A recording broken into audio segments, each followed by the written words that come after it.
Listo, entonces el día de ayer mi compañera Sofía empezó hablando de las TORCH, hablando de sífilis y toxoplasma. Hoy yo les voy a hablar de rubeola y citomegalovirus y mi compañera ahora va a terminar hablando del herpes virus. Mi nombre es Sara Carolina Sosa, soy estudiante de noveno semestre de la Universidad CES. Entonces, primero, unas generalidades de rubeola. Fue descrita la primera vez que se describió fue en el siglo XVIII y hablaron que era como una forma de sarampión o fiebre escarlatina, pero no se logró como caracterizar muy bien, sino hasta 1940-41 cuando un oftalmólogo australiano llamado Norman Gregg empezó a estudiar y a ver que había un montón de recién nacidos que las mamás estaban como con una infección y con ese brote raro que les daba y nacían con cataratas y con malformaciones cardíacas. Entonces hasta ahí se quedó en 1940.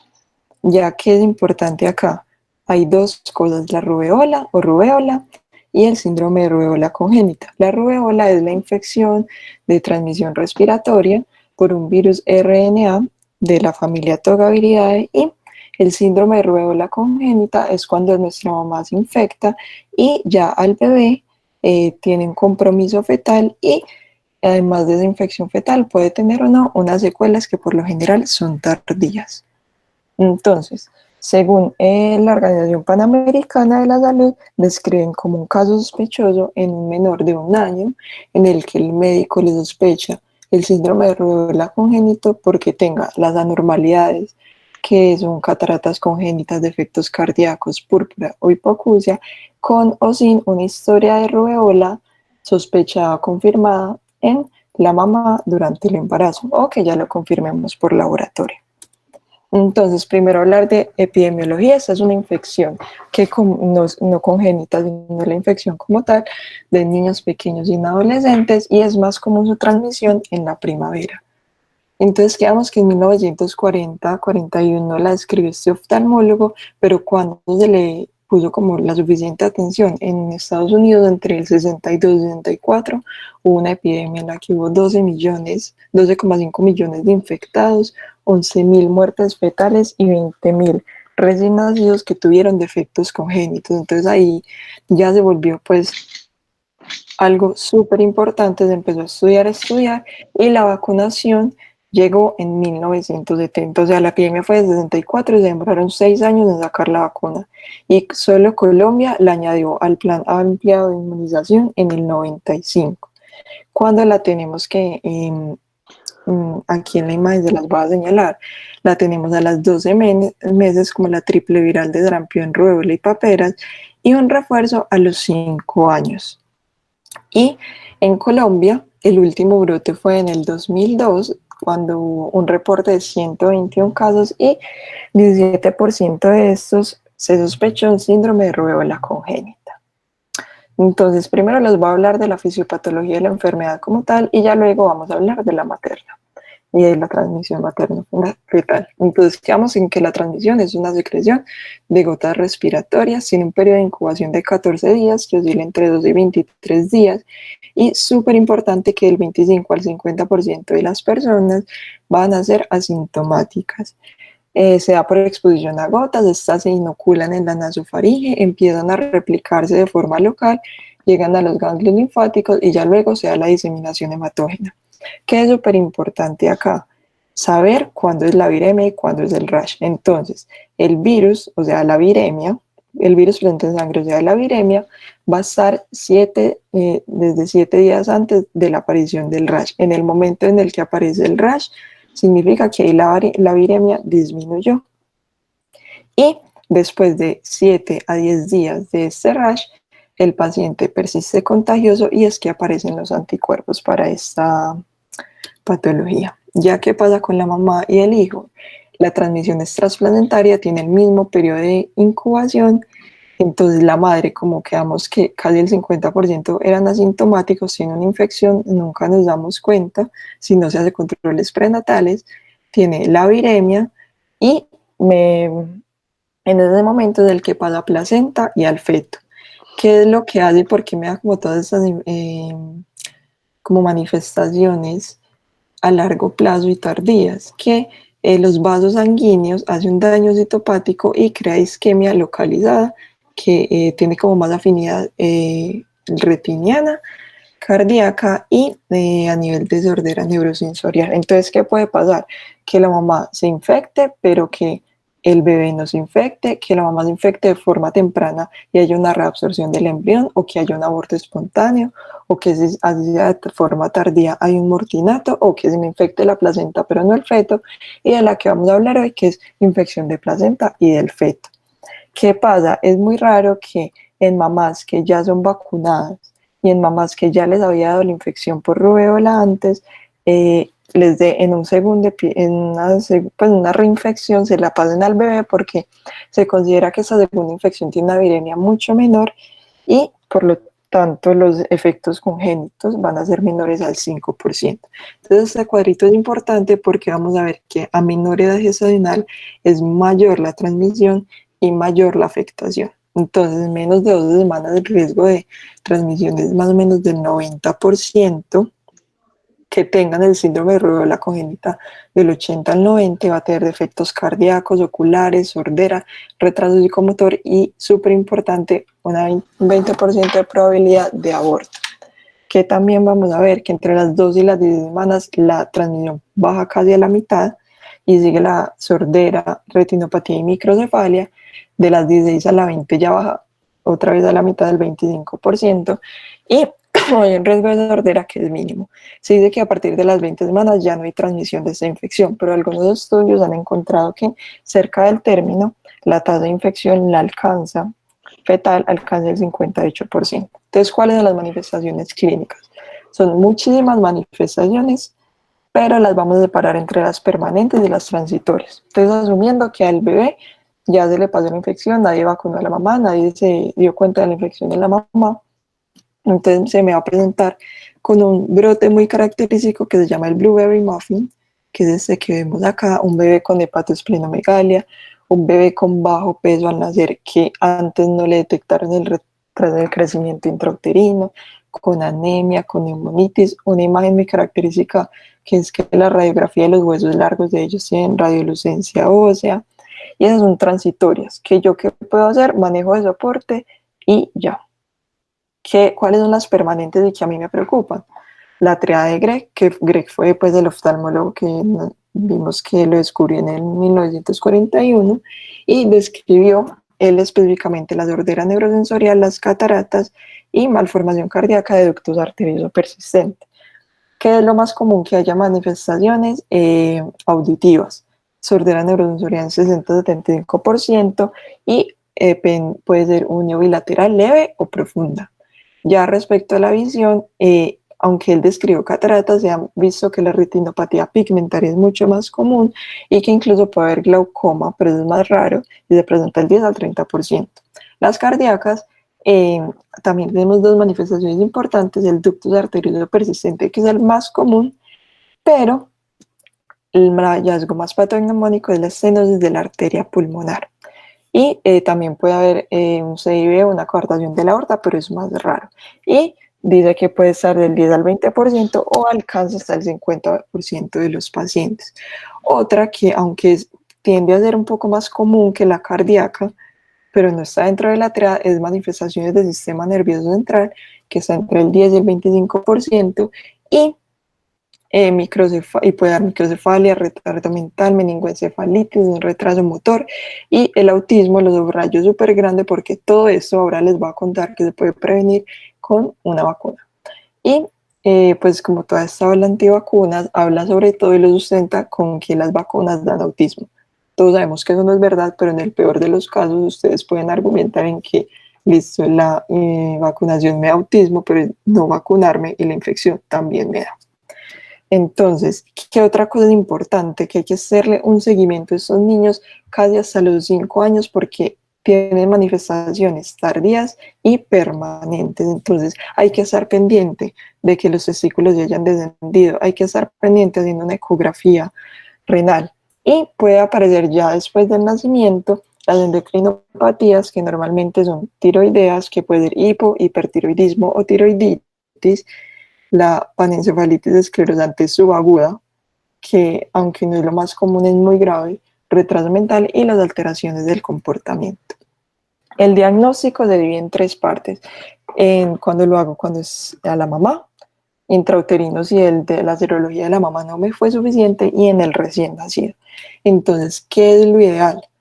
Que esta serología se haga preconcepcional, es decir, antes de que la mamá quede en embarazo, por lo menos un mes antes, que es el momento en el que yo aún la puedo vacunar.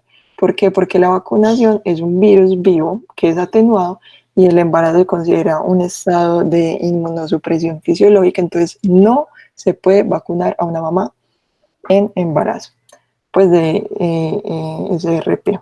Entonces, yo le hago el control, le hago la IgM, la IgG prenatal en el primer trimestre y tengo varios escenarios. El ideal, ¿cuál es? Que tenga una IgM negativa y una IgG positiva. ¿Por qué? Porque eso significa o que ya se vacunó, como espero que seamos dos, o que ya le dio la infección y ya tiene los anticuerpos positivos. ¿Qué otros escenarios me pueden confundir? Que tenga una IgM negativa y una IgG negativa, porque la mamá no tiene los anticuerpos y es susceptible a la infección. Entonces se supone que a partir de que yo encuentre eso, le hago control serológico mensual hasta las 20 semanas, que es donde es importante el síndrome de rubéola congénito, pues su transmisión. Pero incluso en unas guías de Barcelona hablaban que ese seguimiento no tenía sensibilidad, entonces que simplemente se observaban manifestaciones clínicas en la madre. Pero pues acá en Colombia lo que se hace es el seguimiento mensual. También una IgM positiva y una IgG negativa, que es donde yo me asusto y digo, hay una infección, ¿y qué hago? La corroboro con IgG para saber si esa infección ya pasó o está mientras tanto o es un falso positivo, entonces para caracterizar mejor la infección. Y si yo tengo IgG positivo e IgM positiva, tengo que hacer un test que se llama el test de avidez, que me mide la afinidad. Entonces, si es una afinidad baja, significa que esta es la infección primaria, que es reciente y que me preocupo, y si es una afinidad baja, perdón, alta, significa que es una infección pasada y que simplemente persistió con IgM positivo. Cuando yo tengo un diagnóstico serológico súper confuso y tengo un cuadro clínico sugestivo en la madre, voy a proceder a hacer una amniocentesis y esa muestra de líquido amniótico le voy a hacer una PCR para ver RNA viral y siempre correlaciono con los hallazgos serológicos. Y ya en el recién nacido, las pruebas me las voy a hacer hasta el año de vida y me van a aparecer, pues primero, la serología. Si yo tengo IgG positiva, IgM negativa, yo digo los primeros días de los pasó la mamá. Pero ¿qué pasa? Debe disminuir más o menos 2 diluciones por mes. Entonces yo le hago seguimiento. Si me disminuye, me relajo. Pero si los títulos siguen iguales o aumentan, ahí yo digo, hay una infección. Si tiene la IgM positiva, tengo que pensar no solo sin infección, sino los falsos positivos, que son factor reumatoideo, parvovirus o anticuerpos heterófilos. Y si aún así no logro tener el diagnóstico, lo mejor es hacer un cultivo de secreciones nasales, orales de nasofaringe, sangre, orina y líquidos cefalorraquídeos. Y si aún así nunca me la pillé en el embarazo, en la ecografía materna, siempre en el segundo trimestre algunas madres le dan el detalle anatómico y yo encuentro RCIU, microcefalia, que es menor a menos 3 desviaciones estándar, malformaciones cardíacas, cataratas, microftalmia o hepatomegalia, siempre voy a pensar en las TORCH. Y entre esas, pues, hacemos el test para rubéola. ¿Cuál es el tratamiento? Prevención. Realmente el tratamiento no existe, es de sostén tanto como para la mamá y el feto. ¿Qué se ha visto que se puede hacer? Le puedo administrar a la mamá inmunoglobulina como para disminuir esa viremia y que eso me disminuya el virus y me modifica la transmisión fetal, pero realmente no es que de una me la va a quitar, sino que es algo que se estudió, que existe como posibilidad, pero no nos garantiza. Y además hay que tener en cuenta que desde esta aplicación nos complica la interpretación de la serología. Entonces, ¿qué es lo ideal? La vacunación, lo que ya les dije, no se puede vacunar en embarazo, debe ser un mes antes de la concepción, por ser un virus vivo atenuado. ¿Y en quién está indicada esta vacunación? Primero, en todos, o sea, si yo no me vacuné con el PAI, ¿en quién está indicada? Una madre IgG negativa, ya en el puerperio después de que se embarace. Sí pueda, bueno, súper importante, esta no pasa leche, bueno, se transmite por lactancia materna, entonces no hay ningún problema con la lactancia. En adolescentes que yo me di cuenta que no están inmunizadas y si yo veo que tiene la primera dosis, no la segunda, yo la puedo aplicar máximo hasta los 12 años. ¿Qué es importante? ¿Qué hacer con este chique que nos nació así? Como la transmisión es por gotas, lo tenemos que aislar. En general, pues no aislar de todo el mundo, pero sí aislar tapabocas como cuidado de gotas respiratorias hasta el año o hasta que yo tenga 3 cultivos nasales o faríngeos negativos en mayores de 3 meses. Eso sería la rubéola. Ahora vamos a hablar del citomegalovirus. El citomegalovirus, unas generalidades, es un virus que es grande, es complejo, es de tipo DNA, a diferencia pues, de la rubéola que vimos que era RNA, es de la familia del herpes virus, se transmite por saliva, sangre, secreciones genitales, orina, lágrimas y súper importante, esta sí se transmite por leche materna. Realmente los más afectados pues, por esta infección van a ser los recién nacidos pretérmino. No hay vacuna a diferencia de la rubéola. Entonces vamos a ver pues ahora cómo es el manejo. La prevención más importante es con la higiene, lavado de manos constante, con cuidarnos de las secreciones y qué es y por qué lo pongo acá, es súper importante determinar si la infección es sintomática o asintomática porque me va a determinar muchas cosas a largo plazo sobre el manejo. Entonces, epidemiología, esa es la más importante. ¿Por qué pienso yo que es la más importante? Porque aunque no es como la más grave ni la más bullosa, sí es la más común y es la principal causa de retraso mental y de pérdida auditiva neurosensorial. Y es frecuente porque está súper presente en Colombia y del 0.7% de todos los nacimientos tienen infección congénita, más común en Sudamérica y en Asia, y hay como una porción de la población en que es más prevalente en razas no blancos, bajo estrato socioeconómico, hacinamiento, poca higiene personal y vida sexual activa, porque vimos lo de la transmisión por secreciones genitales. Súper importante que es una infección que o sea, está presente el 90% de los colombianos, por decirlo así. Lo más común es que sea asintomática. Y un reservorio súper importante son los niños de jardines que ellos no tienen cuidados con secreciones. Entonces, ahora vamos a ver que esto es muy importante porque las mamás, sobre todo, que están en embarazo o en edad fértil, el principal factor de riesgo para contagiarse es exposición a saliva u orina de lactantes infectados. ¿Por qué? Porque ellos son asintomáticos y pues por exudar como tantas secreciones hay transmisión. De la fisiopatología de acá es que el virus ingresa, se llama citomegalovirus porque tiene efecto citopático y lo que hace es que aumenta el tamaño de las células. ¿Y por qué? Porque hay inclusiones intracitoplasmáticas e intranucleares que incluso la tinción me da esta característica que es de ojos de búho. Tiene tropismo por casi todas las células del cuerpo y tiene una replicación variable. ¿Dónde va a tener mayor replicación? En las células renales, epitelio, endotelio, músculo liso, en las células retinales y fibroblastos dérmicos. En inmunocomprometidos, como les dije, es asintomática e inmunosuprimidos y sobre todo los pretérminos presentar enfermedades de diversa variedad. Entonces, ¿qué es importante acá? Súper clave diferenciar la transmisión. Entonces, yo cuando adquirí la infección, la adquirí la mamá en el embarazo, entonces me la puede pasar de forma intrauterina y realmente cuando me la va a pasar es cuando tenga una infección primaria, es decir, que a la mamá nunca le haya dado citomegalovirus y justo le dio en el embarazo, porque que se transmita de forma congénita por una reinfección es muy raro. ¿Cuál es la otra transmisión? Intraparto, que intraparto por las secreciones vaginales, se la pegue pues al feto y que puede ser sintomática o asintomática, y la transmisión postnatal, que es ya por transmisión, por transfusión a los bebés o por la leche materna. ¿Qué es importante acá? Que la congénita pues, por el paso transplacentario es del 2% en Sudamérica, también que la más sintomática y en la que más transmisión tiene es cuando la primoinfección, cuando hay primoinfección materna y cuando es postnatal e intraparto es que se considera la infección del recién nacido. Y aquí es al contrario de la rubeola. A mayor edad gestacional va a tener mayor transmisión y coinciden las dos en que van a tener menos secuelas.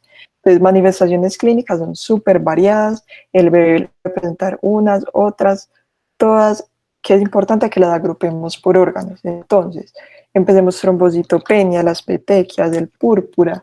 En la parte hepática vamos a tener ictericia, hepatomegalia, vamos a tener hiperbilirrubinemia directa, tenemos afectación del sistema nervioso central con la pérdida auditiva, convulsiones, vamos a tener también coriorretinitis. Entonces, como de acuerdo a todas estas manifestaciones, vemos que afecta mucho órganos, pues como de forma más específica, y de los sentidos.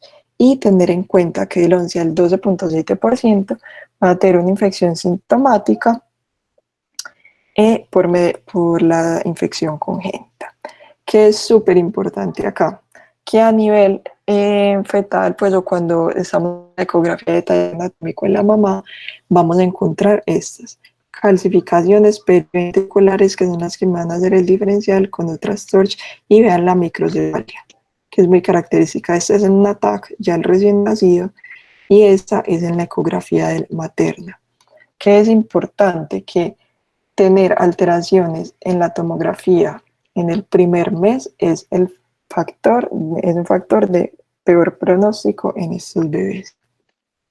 Entonces aquí pues hay como un cuadrito en el que me dice qué tan frecuentes son manifestaciones clínicas y manifestaciones del laboratorio. Entonces, por ejemplo, las petequias son súper comunes, los neurológicos, y también es importante que, por ejemplo, estos pacientes van a tener también un brote. También se habla del blueberry muffin.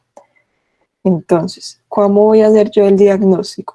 También se divide materno, fetal y neonatal. Entonces, materno, el 95% son asintomáticas, y voy a tener, si tengo una IgG positiva, yo, por decirlo así, estoy tranquila porque significa que tuve una infección previa. Cuando me asusto, tengo una IgG positiva, cuando la IgG previa fue negativa, es decir, la conversión me alerta de infección. Tener una IgM positiva tiene una sensibilidad del 90% y una especificidad del 98%. Y hay que estar pendientes de que puede persistir hasta un año positivo. Y de nuevo, si yo tengo las dos positivas, voy a hacer la prueba de avidez, que me dice si tiene baja afinidad, si esta esta IgG si me data de infección materna reciente. Respecto al diagnóstico fetal, vamos a hacer otra vez una amniocentesis, o aquí también plantea una cordiocentesis, de lo que es un procedimiento un poco más invasivo. Le hago la PCR y va a ser positiva solo 7 semanas después de la infección materna. Entonces, pues puede ser como un poco confuso. Y hago también la ecografía resonancia para detección temprana de las anomalías, y es importante que después de la semana 21 esta prueba va a tener una sensibilidad del 100%. Y ya la neonatal, entonces, es importante hacerla en las primeras 3 semanas, porque después, yo no sé si es que este paciente tiene manifestaciones tardías, tiene infección congénita, o es que este paciente, si tuvo una infección postnatal. Entonces, lo que yo hago es una IgG. Si la veo positiva, hago lo mismo que en rubeola, me está bajando, me tranquilizo. Si sigue igual o aumenta, indica que hay una infección. Y ojo que esta no me diferencia de infección congénita de la perinatal o postnatal. Y la IgM positiva, yo la saco de sangre o del cordón, y ojo que tiene una sensibilidad súper variable. Y ya para la detección del virus, hago una PCR de las secreciones orina, saliva, sangre y líquidas cefalorraquídeo. Entonces, a mí me nace el bebé y yo digo, si tiene citomegalovirus, ¿qué voy a hacer con él? Entonces voy a hacer un examen físico completo, una evaluación neurológica completa, le va a hacer todo el laboratorio, hemograma, coagulación, pruebas hepáticas y bilirrubina directa, que vimos que era parte de las manifestaciones, le va a hacer la serología para citomegalovirus, la PCR, y en algunas personas me miden pues los antígenos, pero pues no es lo más común. Siempre evaluar líquidos de valor raquídeo, siempre hacer fondo de ojo, los potenciales evocados, ecografía cerebral, resonancia cerebral en sintomáticos y electroencefalograma si tengo una clínica neurológica muy clara o si yo ya vi alteraciones en la neuroimagen. El tratamiento, entonces aquí, ¿a quién vamos a tratar? Sí existe el tratamiento, solo que el tratamiento es muy fuerte, es muy pesado para el recién nacido y tiene 3 indicaciones pues muy específicas, que yo tenga evidencia de enfermedad en órgano blanco, como ya vimos las hepáticas, las neurológicas, que las hemáticas, que tenga compromiso del sistema nervioso central o que sean pacientes sintomáticos. ¿Qué es importante? Que aquí los asintomáticos, así tengan potenciales evocados anormales, no los voy a tratar, porque eso pesa riesgo-beneficio. ¿Por qué? Porque el tratamiento es con ganciclovir y valganciclovir. Son medicamentos que son súper tóxicos y van a tener una neutropenia casi en el 60% de los pacientes y son muy nefrotóxicos. Y le tengo que hacer la vigilancia con pruebas de función renal y con hemoleucograma para hacer el conteo de los neutrófilos. Entonces, es una, pues ya estudiado, este es el tratamiento que se propone, pero no está completamente estandarizado porque los estudios fueron como de cohortes muy pequeñas, pero igual el tratamiento pues se hace con ganciclovir, miligramos kilogramo por dosis y se doy cada 12 horas por 42 días. Y si el paciente tolera la vía oral, le doy 8 miligramos kilodosis cada 12 horas por 42 días de valganciclovir. ¿Cuál fue el beneficio que se encontró con esas cohortes? De que se evitaba la pérdida auditiva, mejoraba el daño previo y mejoraba el retraso o el retardo en el desarrollo. Entonces, sí tiene esos beneficios, pero no me voy a arriesgar en un paciente que es asintomático. Y que siempre a la hora pues, de explicar este tratamiento es aclararle a la familia, pues porque ellos siempre son los que toman la decisión de tratar o no, que es un tratamiento súper tóxico, entonces que tiene pues como muchos efectos adversos para el bebé. ¿Qué otra cosa he encontrado y que por qué la pongo pues como aquí apartecita? Que en embarazadas, por ejemplo, en este libro de Maternal and Fetal Infections, recomiendan inmunoglobulina hiperinmune, aplicarle a la mamá 200 miligramos kilo, y que eso me disminuía la viremia y me tenía menor infección fetal, pero realmente son como esas intervenciones que se hacen, pero no es garantizado que yo tenga pues como la respuesta que estoy esperando. Y que es súper importante acá, secuelas. Secuelas porque estos bebés van a tener muchos problemas en su desarrollo. Entonces van a tener pérdida auditiva, neurosensorial, que va a ser bilateral, unilateral y progresiva, que eso es lo que más nos preocupa. Un retraso mental, pérdida visual del 20%, convulsiones, parálisis cerebral y retardo en el desarrollo.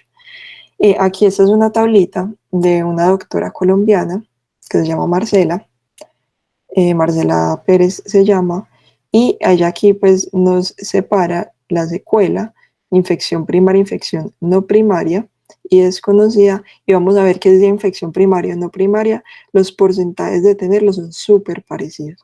Entonces, ¿qué es clave con estos? Cuidarnos bastante de la infección, cuidar mucho a la mamá de no estar cerquita pues de muchos bebés, la higiene personal, todo esto, y estar súper pendientes del diagnóstico en la edad gestacional, que es donde, así sea un impacto que nosotros esperamos que sea bueno y no lo sea, es mejor que tener todas estas secuelas ya en el hijo.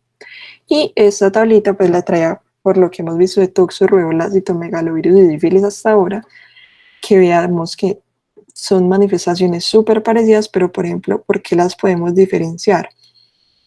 Porque rubeola es la que más alteraciones cardíacas tiene. Por ejemplo, el citomegalovirus me va a tener acá sordera, como todas, coriorretinitis, calcificaciones, pero recordemos que son periventriculares y la imagen que les mostré que es muy característica. Y listo, eso sería por citomegalovirus y rubéola. Entonces, yo soy Valentina García, soy estudiante de sexto semestre de medicina de la Universidad CES, y en esta ocasión yo les voy a hablar del virus del herpes simple. Bueno. Como generalidades, este virus hace parte de la familia Alpha Herpes virinae, es un virus DNA. Es importante que este virus puede hacer latencia, él se estabiliza en los ganglios sensoriales y esto le permite evadir la respuesta inmune. Tiene alta morbimortalidad al infectar ojos, cerebro, diseminación en recién nacidos e inmunosupresión. Generalmente la transmisión del virus tipo 1 es por rotura de piel, saliva y secreciones vaginales, y del tipo 2 es por canal de parto y por contacto sexual. Y es importante que si no hay lección activa, no hay contagio. Para estos virus hay dos tipos de infección. Está la primaria, que es cuando la persona tiene el primer episodio de la infección, y está la recurrente, que es la que se da por reactivación del virus que estaba antes haciendo latencia, y esto pasa generalmente por momentos de inmunosupresión. Estos dos son virus frecuentes, causan muchas manifestaciones clínicas. Por ejemplo, el tipo 1 causa gingivoestomatitis, faringitis, queratoconjuntivitis, el herpes de gladiador, el eczema herpético y encefalitis. Y el tipo 2 causa herpes genital, causa meningitis viral, y el herpes neonatal, que es el que vamos a ver en este momento. Respecto al herpes genital, algo pues pequeño de este tipo de herpes, es prevalente en las mujeres en edad fértil, puede ser tanto por el tipo 1 como por el tipo 2, sin embargo es mayor por el tipo 2. La transmisión es por contacto sexual. Ya había dicho pues que el virus se disemina por nervios sensitivos hasta los ganglios dorsales de la raíz sacra, y allí es donde hace la latencia. Los factores de riesgo para adquirir el herpes es la edad, las mujeres en edad fértil, el número de parejas sexuales, la frecuencia de contactos sexuales, la raza y el estado socioeconómico. Y es importante saber que el virus se puede excretar de forma asintomática, y por eso el 70% de los contagios se producen por contacto con un portador asintomático. Aquí es importante resaltar que 25 a 30% de las mujeres en edad fértil han tenido contacto con el virus, 5 al 10% reportan episodios sintomáticos en cualquier etapa de su vida, y el 2% pueden adquirir la infección primaria durante el embarazo. Cuando una persona pues tiene el herpes, la seroprevalencia va a ser para el tipo 1 va a ser del 60 al 80%, y el 2 el 10 al 30% en adultos.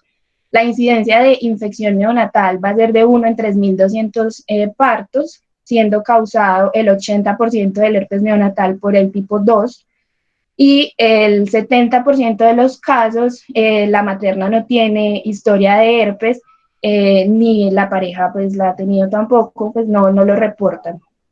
La transmisión del herpes como tal ya en el neonato, el 85% es por el canal de parto, teniendo un riesgo de infección del 50% en la primoinfección y 3% en las recurrencias. Ya postnatal es el 10%. Esto ocurre, por ejemplo, cuando personas que tienen herpes, por ejemplo, el panadizo herpético, o tienen herpes labial, pues tienen contacto con el niño. Y la infección in útero, que es muy rara y es de mayor severidad. Por ejemplo, esta infección in útero tiene una triada sintomática, que son lesiones cicatriciales en la piel, alteraciones oculares como corioretinitis, queratoconjuntivitis y compromiso del sistema nervioso central, con hidranencefalia y meningoencefalitis. Hablando un poco de la enfermedad materna, esta varía dependiendo si es por primoinfección o por recurrencia. Si es por primoinfección, cursa con disuria, úlceras genitales, que son muy dolorosas y están asociadas a linfadenopatías. Es importante saber que la seroconversión es diagnóstico pues como confirmatorio de la primoinfección en la madre, y la IgM positiva puede indicar primoinfección, persistencia o recurrencia de la infección. Estos dos cuadritos nos muestran dos cosas importantes. La primera tabla nos muestra cómo es el riesgo del neonato de adquirir la infección cuando la madre es pues cuando tiene la infección primaria sintomática o recurrente.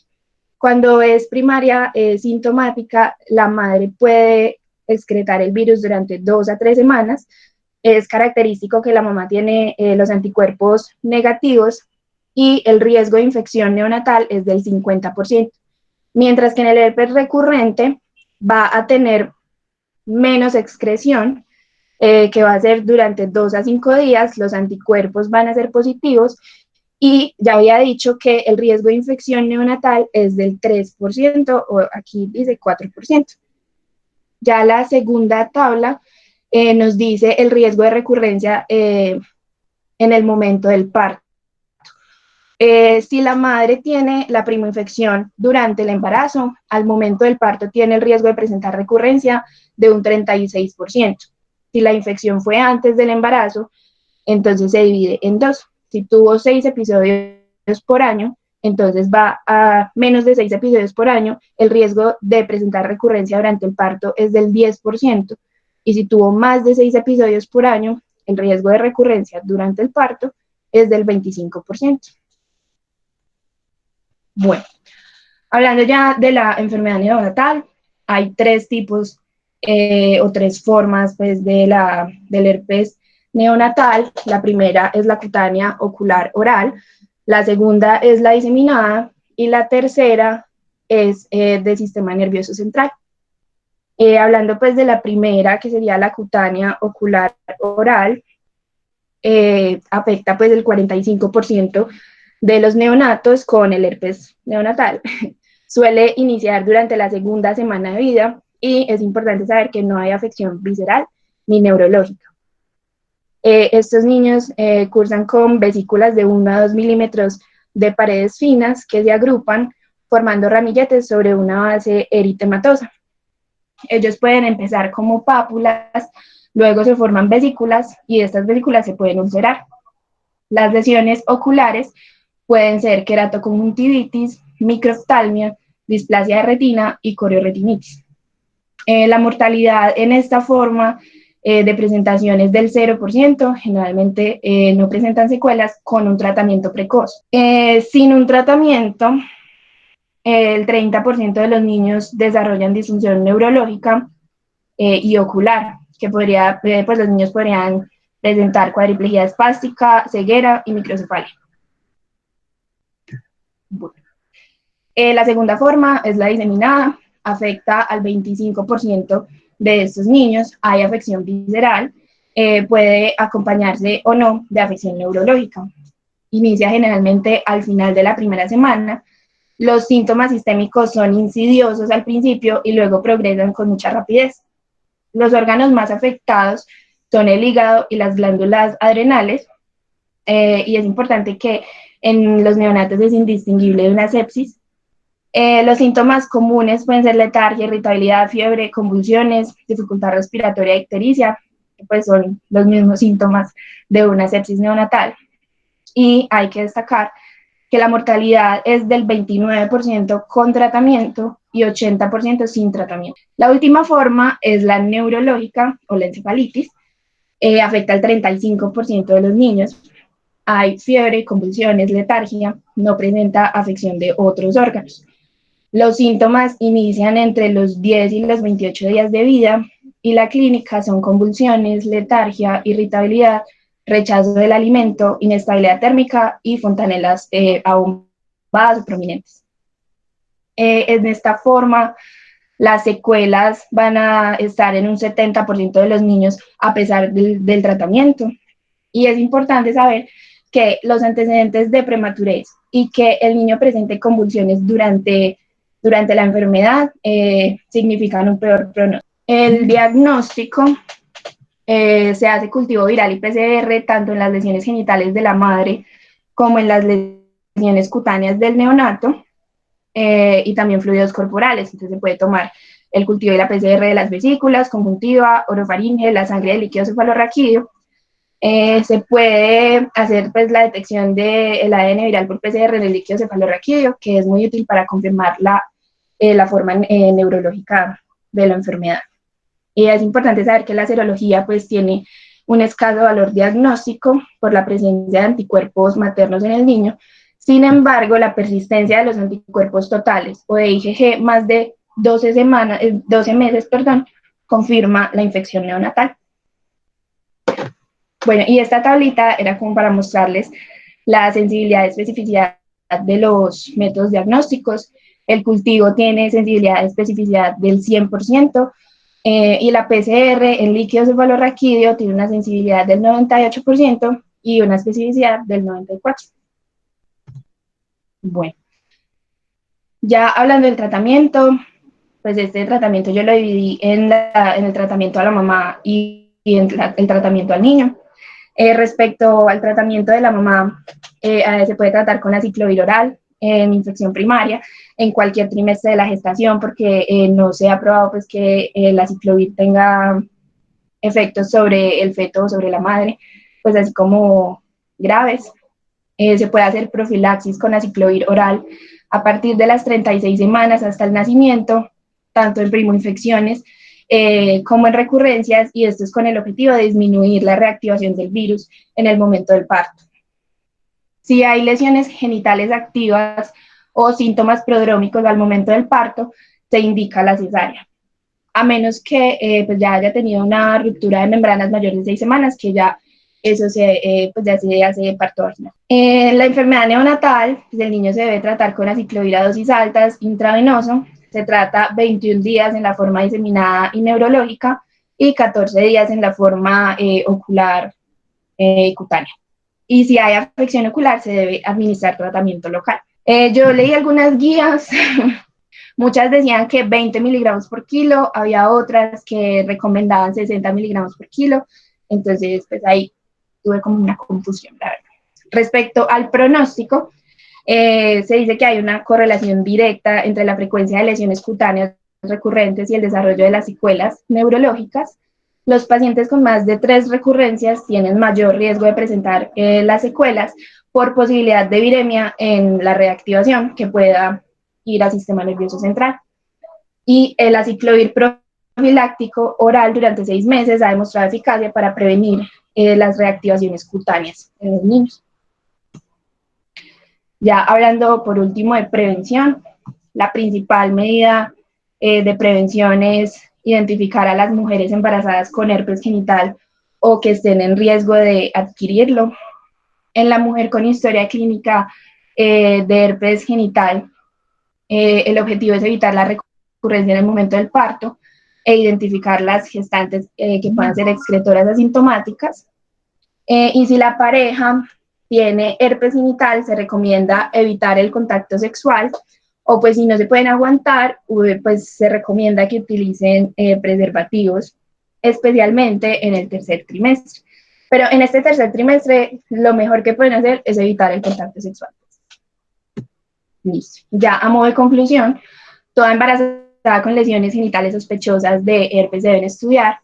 El antecedente de herpes no implica un nacimiento por cesárea, esta solo protege al niño cuando hay lesiones visibles al momento del parto y cuando el tiempo de ruptura de membranas es menor de 6 horas.